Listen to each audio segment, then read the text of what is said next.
Hello friends, ये हमारा नाबार्ड का सिलेबस और लास्ट वीडियो में हम कवर कर रहे थे government schemes on poverty and employment generation, जहां हमने सेट 4 तक कवर किया था।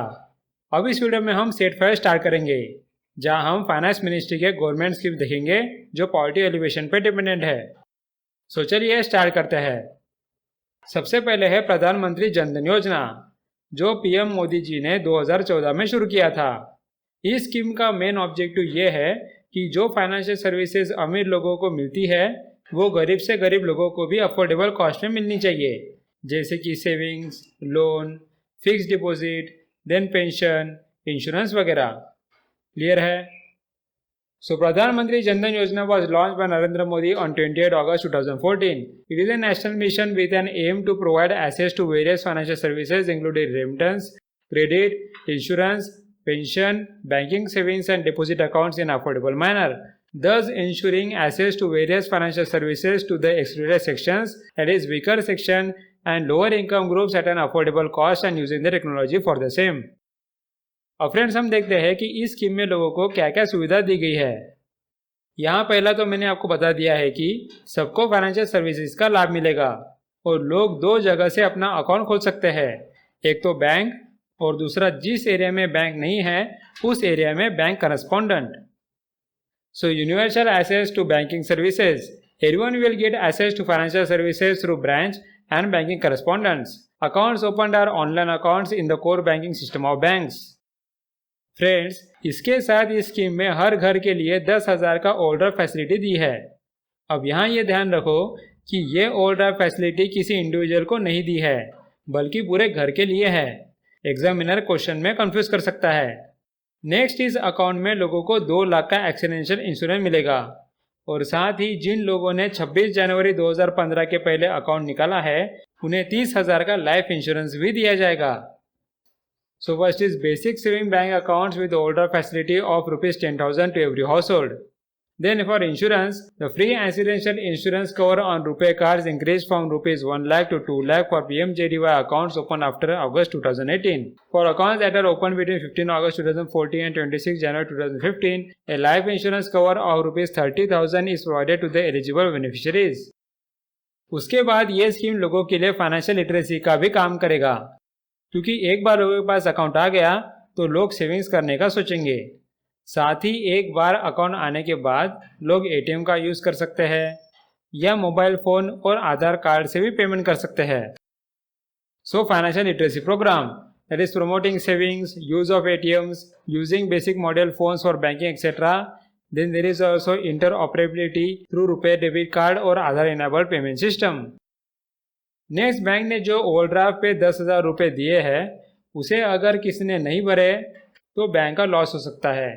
उसके लिए गवर्नमेंट ने एक क्रेडिट गारंटी फंड निकाला है जिससे बैंक डिफॉल्ट से बच सके। So creation of credit guarantee fund to provide bank some guarantee against defaults. Next, scheme के अंडर एक जनधन दर्शक ऐप निकाला है जहां 2 चीज़ें हमें पता चलती है।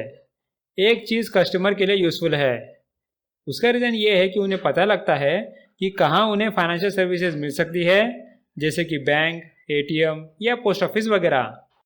और दूसरा एडमिनिस्ट्रेशन के लिए हेल्पफुल है, क्योंकि इस ऐप से उन्हें ये पता लगता है कि किस गांव में 5 किलोमीटर के अंदर कोई बैंकिंग टच पॉइंट्स नहीं है।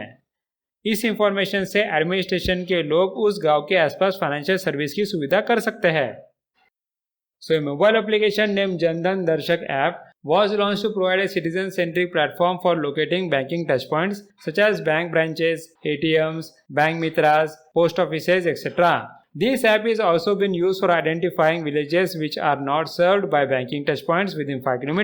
The efforts have resulted in a significant decrease in the number of such villages. अब फ्रेंड्स, हम देखते हैं कि इस स्कीम की वजह से लोगों को क्या फ़ायदा हुए हैं। सबसे पहली बात तो फाइनेंशियल इंक्लूजन के लिए मदद हुई है। आप ही सोचिए, एक बार लोगों को बैंक अकाउंट मिल गया तो गवर्नमेंट को लोगों को फाइनेंशियली मदद करने में कितनी आसानी होगी, राइट? जैसे कि गवर्नमेंट पीएम किसान के पैसे डायरेक्ट अकाउंट पे भेज सकती है, या मनरेगा के वेजेस भेज सकती है, या कोई इंश्योरेंस के बेनिफिट दे सकती है। ऐसे बहुत सारे काम हो सकते हैं। So PMJDY has been the foundation stone for people centric economic activities, whether it is DBT, COVID-19 financial assistance, the PM Kisan, increased wages under MGNREGA, life and health insurance cover. The first step of all these initiatives is to provide every adult with a bank account, which PMJDY has nearly completed.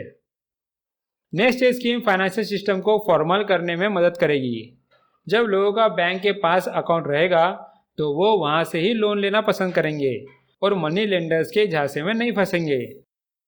So it provides an avenue to the poor for bringing their savings into the formal financial system, an avenue to remit money to their families in villages, besides taking them out of the clutches of the usurious money lenders.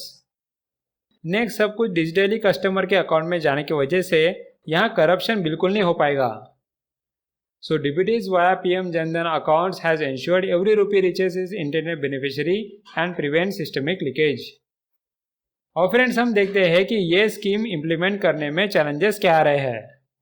सबसे पहली बात तो गांव में connectivity ही नहीं होती। हमारे यहाँ बहुत सारे गांव में तो टावर ही नहीं बने हैं। So lack of physical and digital connectivity is posing a major hurdle in achieving financial inclusion for rural India. और अगर टावर लग भी गए तो भी गांव के लोगों का नेटवर्क इश्यू बहुत आता है। आपने बहुत बार सुना होगा कि गांव के बैंक का सर्वर बार बार बंद हो जाता है।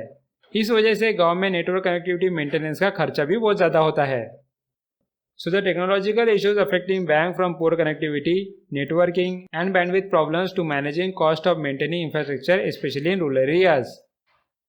सो फ्रेंड्स, यहाँ हमारी प्रधानमंत्री जनधन योजना कवर हो गई। अब हमारी अगली स्कीम है प्रधानमंत्री जीवन ज्योति बीमा योजना, जो 2015 में आई थी। ये एक लाइफ इंश्योरेंस स्कीम है फ्रेंड्स। इसे LIC इम्प्लीमेंट करती है। इसमें बेनिफिशियरी को 330 रुपये हर साल भरने पड़ते हैं, जिससे उसे 2 लाख का लाइफ इंश्योरेंस मिल सके। यहाँ बेनिफिशियरी की एज 18 से 50 तक होनी चाहिए। इस स्कीम में बेनिफिशियरी प्रीमियम अमाउंट को सेक्शन 80C के अंडर इनकम टैक्स में डिडक्ट कर सकता है। और इस स्कीम की एक अच्छी बात यह है कि अगर बेनिफिशियरी की डेथ हो गई फिर उसके घर वालों को 2 लाख मिलेंगे, साथ ही उसके नॉमिनी को भी ये स्कीम की बेनिफिट मिलती रहेगी।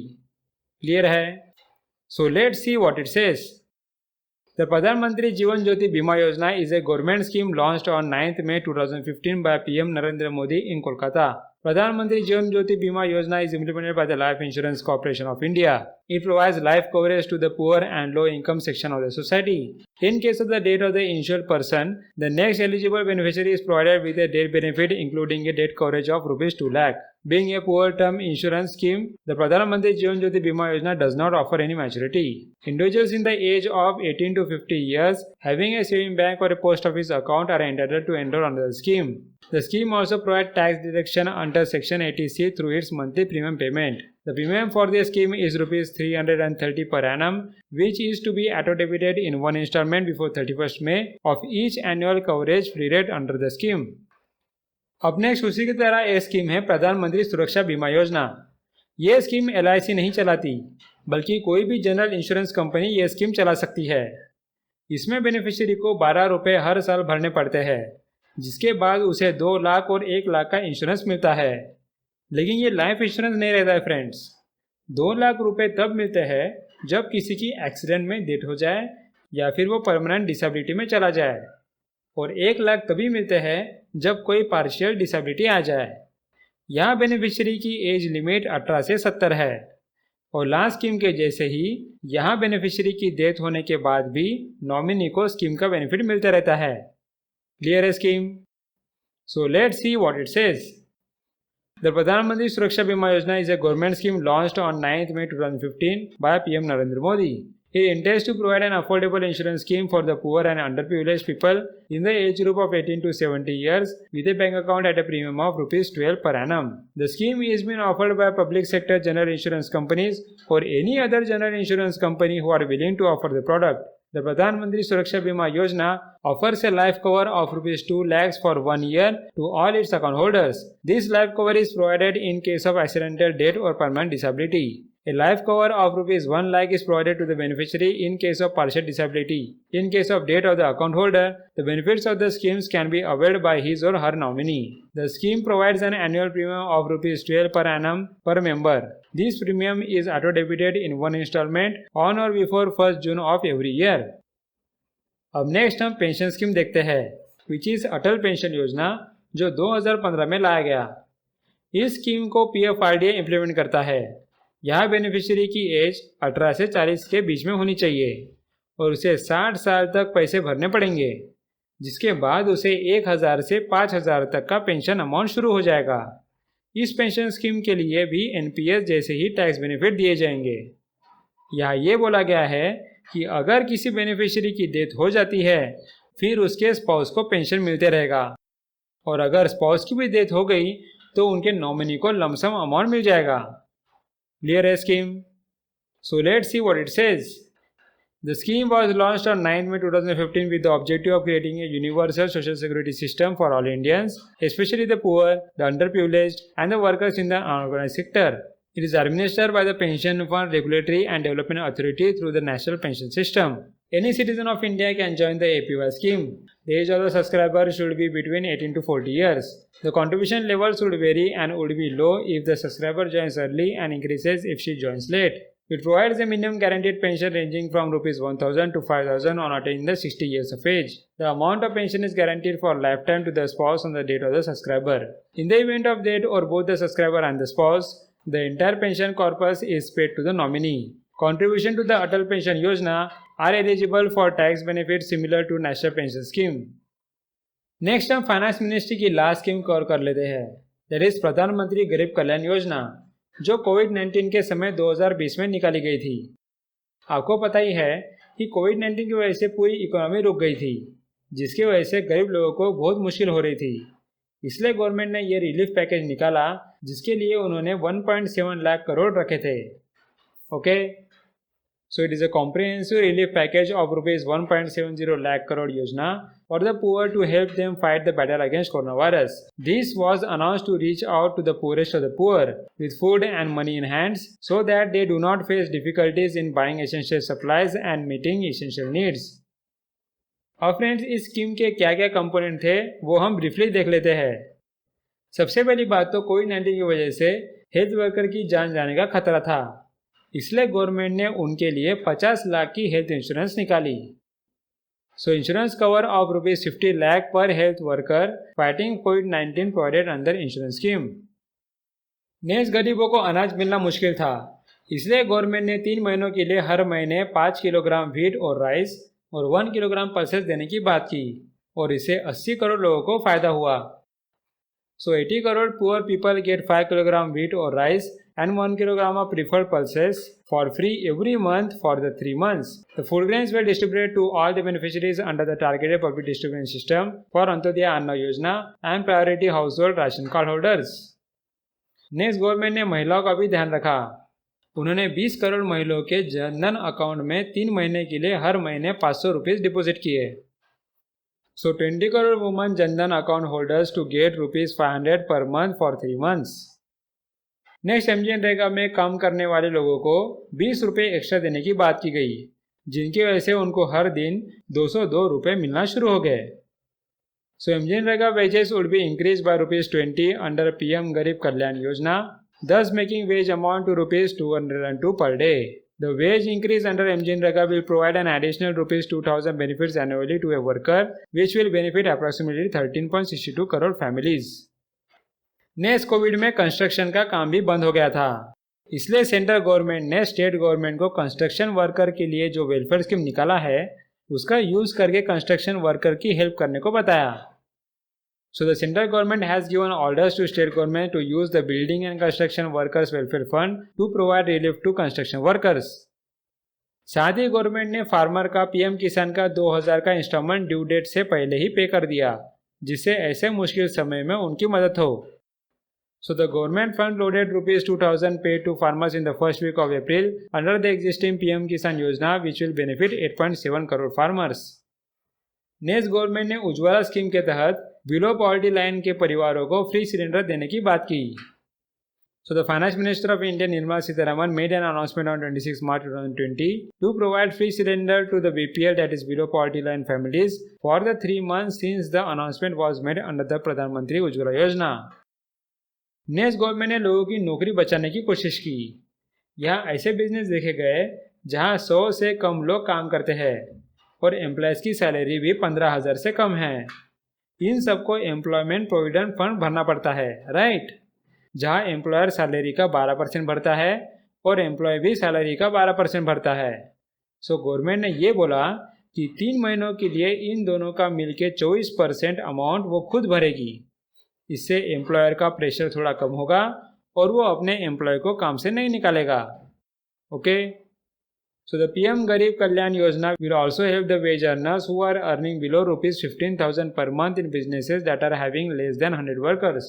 The wage workers who are at risk of losing their employment were provided with the 24% of their monthly wages into their PF accounts for the 3 months from the announcement date, which would prevent disruption in their employment. और last में government ने black money वापस लाने की कोशिश की। Government ने बोला कि अगर कोई अपना ब्लैक मनी बाहर निकालता है तो उसे 50% फाइन देना पड़ेगा और जेल में नहीं जाना पड़ेगा।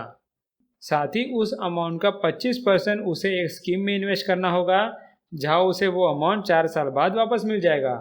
Okay, so the PMGKY provided an opportunity to declare the unaccounted wealth and black money in a confidential manner and avoid prosecution after paying a fine of 50% on the undisclosed income. An additional 25% of the undisclosed income is invested in the scheme, which can be refunded after 4 years without any interest.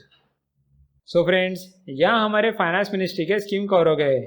Next हम देखेंगे government schemes on poverty and employment generation का set 6। So thanks for watching and meet you in the next video.